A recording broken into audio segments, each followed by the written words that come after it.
think about everything that you do online.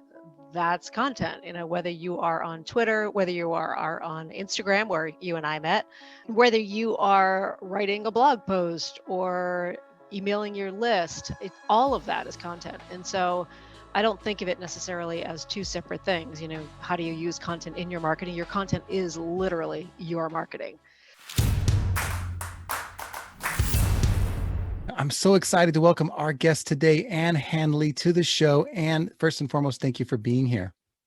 Brandon, thank you for having me. I'm excited to talk with you. Me as well. And the reason I'm excited is we get to talk about one of my favorite marketing topics, which is content marketing, especially around the field of personal branding. And your background speaks for itself in that space.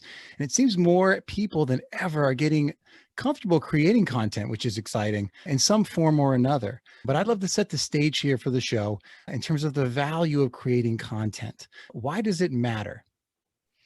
Yeah, it's funny. I don't even think about content as being separate from marketing necessarily. I mean, think about everything that you do online.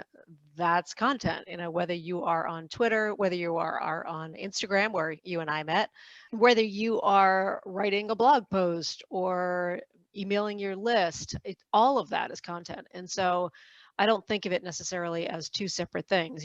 How do you use content in your marketing? Your content is literally your marketing.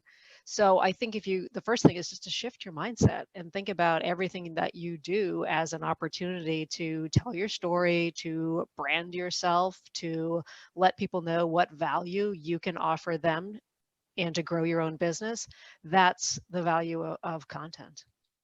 Yeah, when I think if we could take it a step further, if we have to think about, because creating content, it's intimidating, but we'll get to that.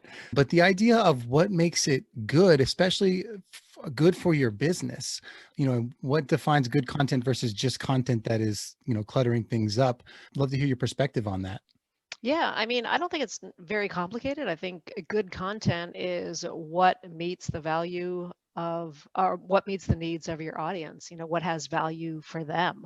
Think about what you do as a business. Think about what is it that you do for others in that business. And that's the sweet spot of your content.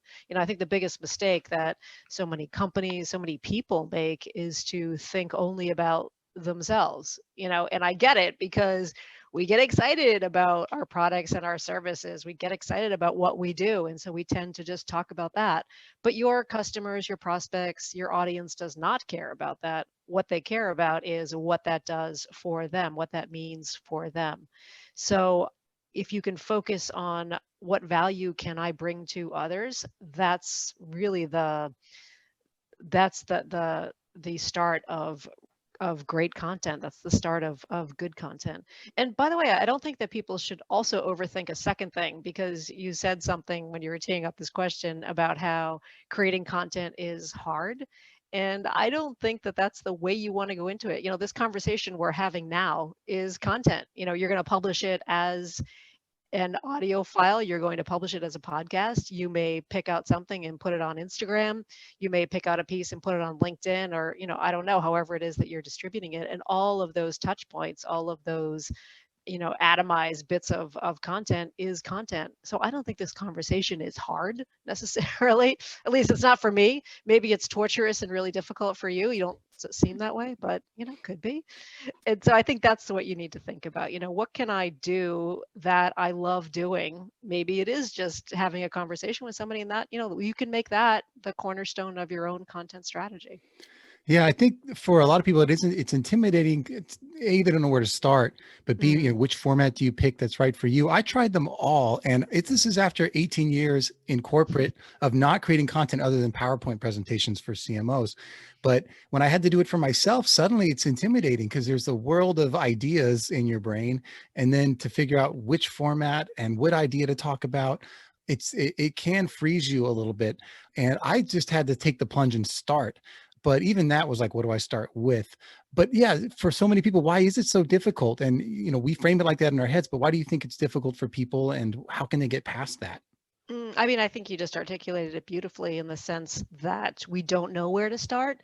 And sometimes when your choices are limitless, that in and of itself is limiting. right? And so you think, oh, I could do a podcast, or maybe I should do a blog, or maybe I should start a video channel. I look good on video. There's all these things that go on in your head.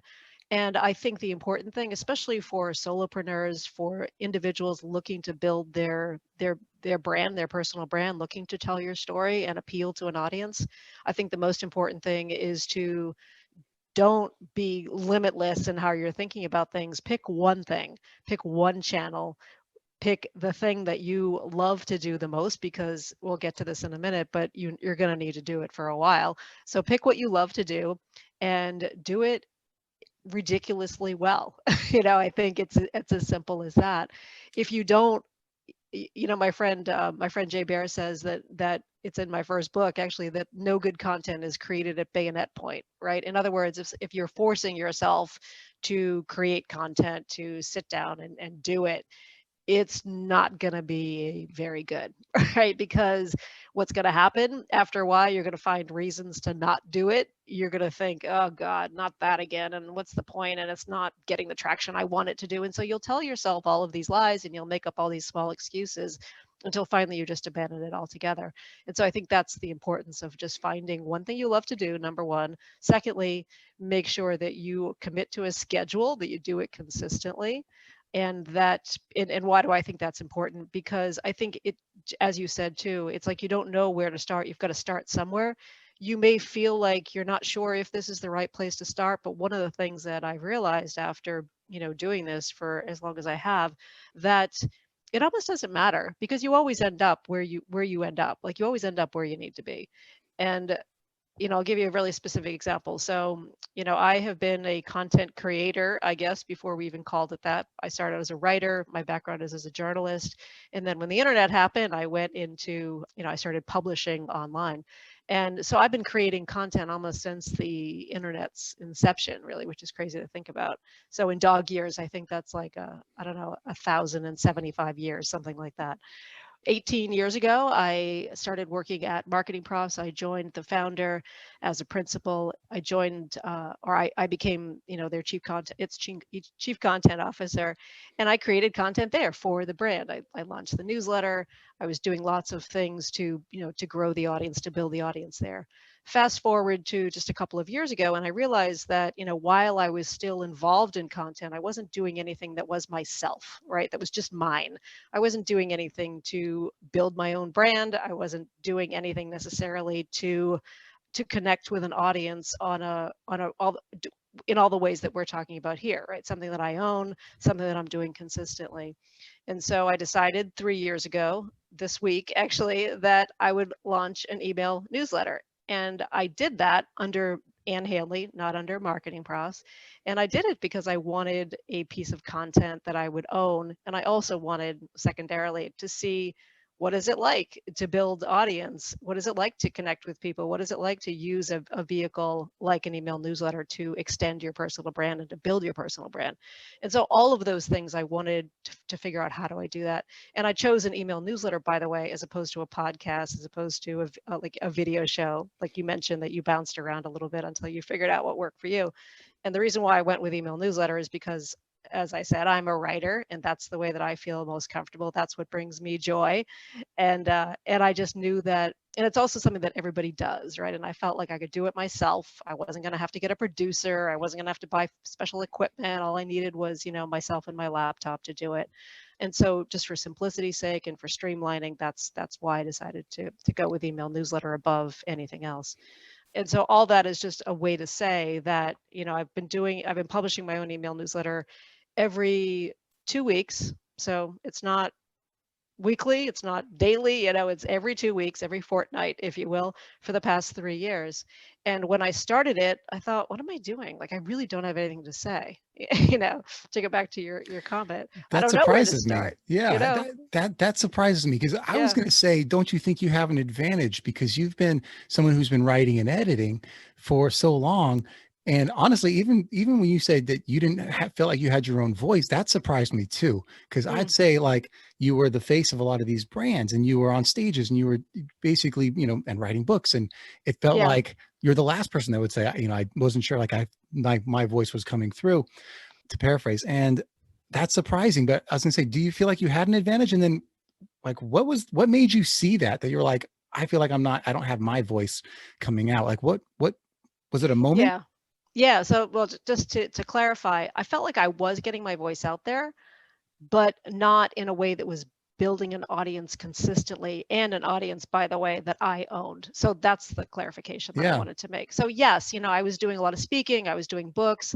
I had written 2 books by that point, and I was creating lots of content, but I wasn't building an audience, and I wasn't building, however it is that you want to think about it, wasn't building fans. I didn't have a community around me. Right. I had these pockets of activity, of flurry, but there was nothing that I truly owned. I mean, obviously, like I own accounts on social media, but I don't really own those. You know what I'm saying? So I felt like I needed something that I could own, and I think that's the benefit for so many people who are here today listening. Is you've got to think about, what is it that I can create that will give me a community, or will deliver a community, attract people to me that that I can have a relationship with, and that it feels like something that I own, a platform that I own. Wow. I appreciate you coming on, sharing these amazing ideas with us today, Ann.